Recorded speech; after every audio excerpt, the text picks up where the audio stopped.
Hi, everybody. Welcome to Stop Being Sold, a community of informed consumers who are sick and tired of being sold financial products they don't understand or need. So if you're tired of being a transaction, make sure to subscribe to the channel, hit that notification bell so you never miss another video from us, and also like the content. It helps us grow the channel and also lets us know that you like what we're putting out. How are you, Brian? Hey, Michelle, I'm doing great. How you doing? I'm doing all right. Thank you so much. So today is a really important video for anybody who has or is about to inherit an IRA, because there are, the IRS has proposed changes to the Inherited IRA RMD rule that was in the Secure Act. So now they're interpreting again what they think that the rules should be. So again, this could negatively impact quite a few people. Yeah, this is a big change from what most people thought the rule said in 2019. Right. And, look, if you've inherited an IRA or you're going to, like you said, it's coming, you've got to listen to this and please stay tuned to what's in here. So does this count for 401ks, 403bs? Yeah. So Michelle, it could be IRAs, 401ks, 403bs, 457 plans, anything that's a qualified retirement plan. And if you inherited it since 2020. All right. Since this bill passed. Got it. All right. So I'm just going to back it up and give everybody a quick overview of the Secure Act. So the bill that created the initial rules about inherited IRAs, 401ks, the list that Brian just gave us, was in the Secure Act. And the Secure Act stands for Setting Every Community Up for Retirement Enhancement. Yes. It's a mouthful. Anyway, it was passed on December 20th, 2019, and it was signed into law by then President Trump. So it went into effect on January 1st, 2020. And there's been there were quite a few items in that bill that changed the future of retirement. It did. And this is one of them. It changed inheritance or the requirements around inheriting. So Brian, you want to just take us back and explain what the rules were for inherited IRAs or qualified retirement plans pre-Secure Act? Yeah. And then take us through what it looks like now, and then we'll talk about what the IRS has decided. Okay, perfect. Let's go through that because it is confusing. And look, if you got an IRA, and it doesn't matter, Michelle, if it's an IRA, 401k, 403b, when we say inherited IRA, it means any one of them that was a qualified plan today. So under the old law, Michelle, if you were a non-spousal beneficiary, so not the spouse, you were able to stretch the RMDs, the required minimum distributions, from an inherited account over your lifetime.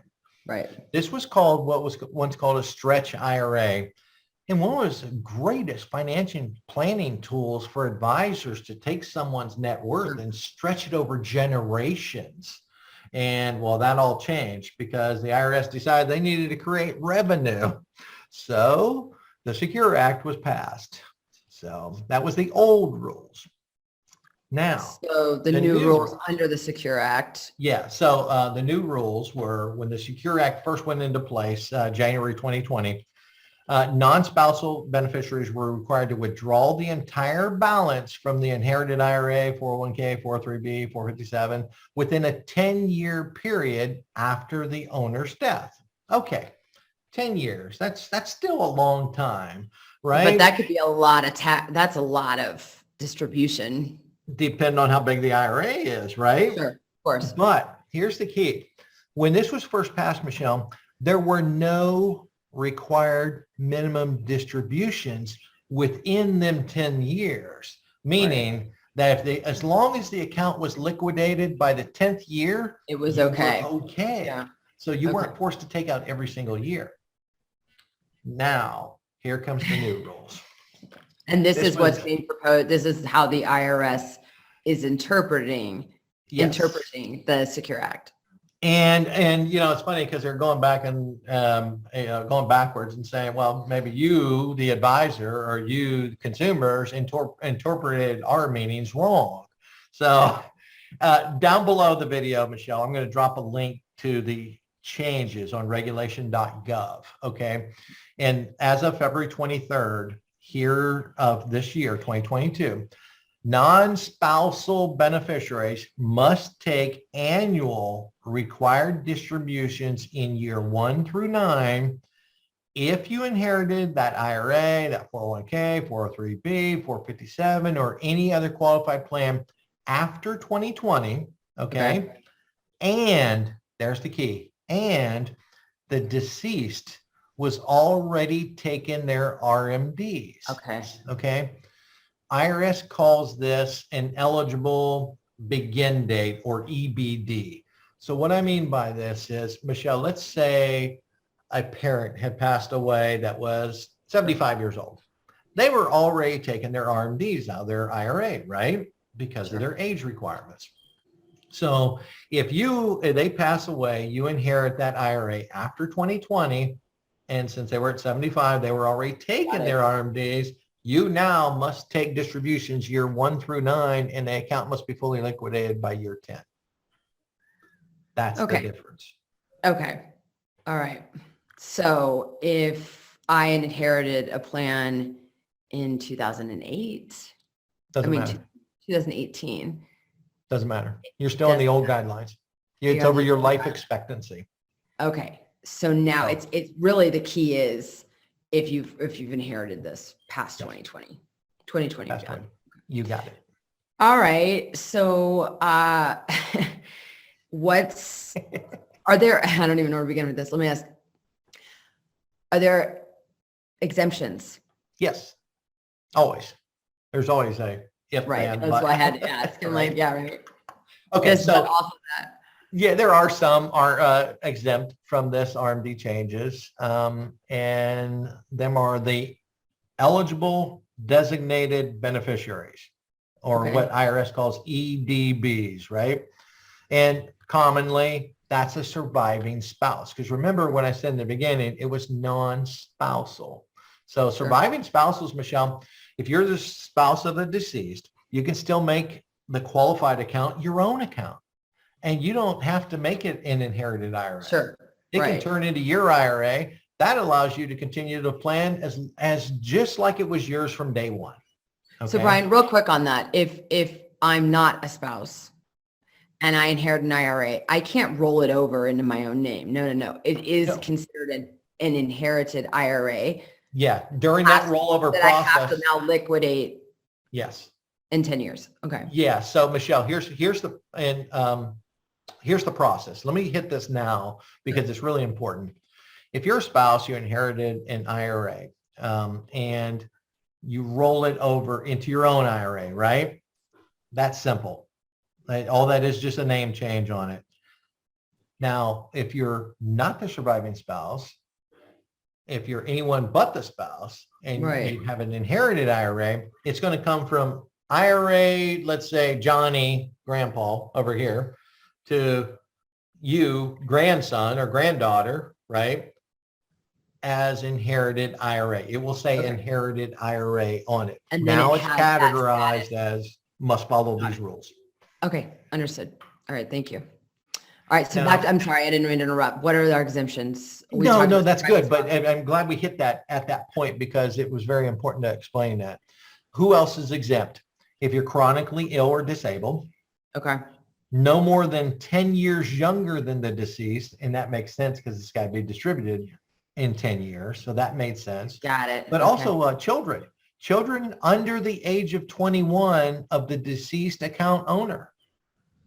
So you're exempt. Also, any beneficiary of a deceased individual who had not been old enough to take their RMDs yet. Okay. Okay. And there's the key. After 2020, you inherited this money as a non-spousal.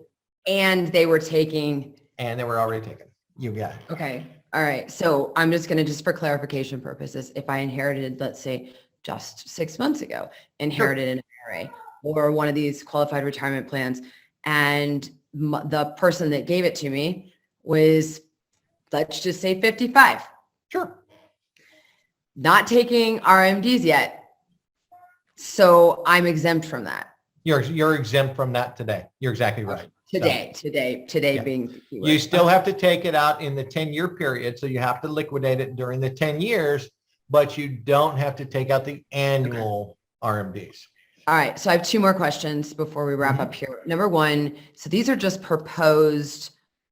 This is how we read it. This isn't, the IRS is not fully formalized this yet, correct? Not yet, but that's how they're reading it.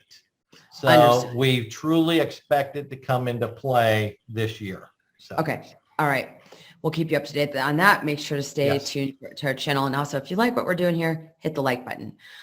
So the second question is, what if I've inherited a qualified retirement plan, like an IRA, in 2021, and I didn't take that RMD, right? So I inherited it in 2021, and the person I inherited it from was already taking money out, and I did not take that RMD. What, even because I thought I didn't have to, because really a lot of advisors, a lot of people read this originally when the Secure Act came out. Well, yeah, well, the IRS would say yes, the wrong way.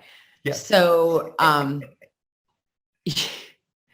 you may, sorry, you may get I mean, like, what happens? Will you be penalized? What are the repercussions for this? Or I don't think you're going to be penalized.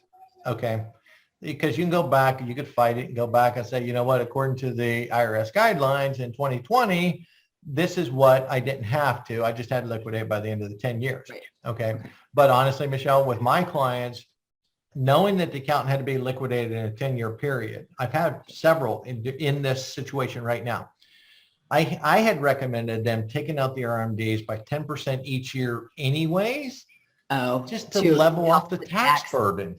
Exactly. Yeah. So, you know, yeah, I don't expect penalties or anything like that. So don't rush out if you didn't do your RMD in 2021. Wait until the final guidelines. Stay tuned to the channel, and we'll let you know what the guidelines are before year end this year. So, okay, sounds good. Thanks as always, Brian, for clarifying things, and appreciate everybody who watched to the end. If you have questions, do not hesitate to drop them below. Leave us comments. We're always, we've been getting a lot more comments lately, and we're starting to shoot videos on some of the things that we get. So send them our way, please, and like the video, and also subscribe. That's all I got. Thanks, everyone. Thanks, everyone. Thanks, Michelle.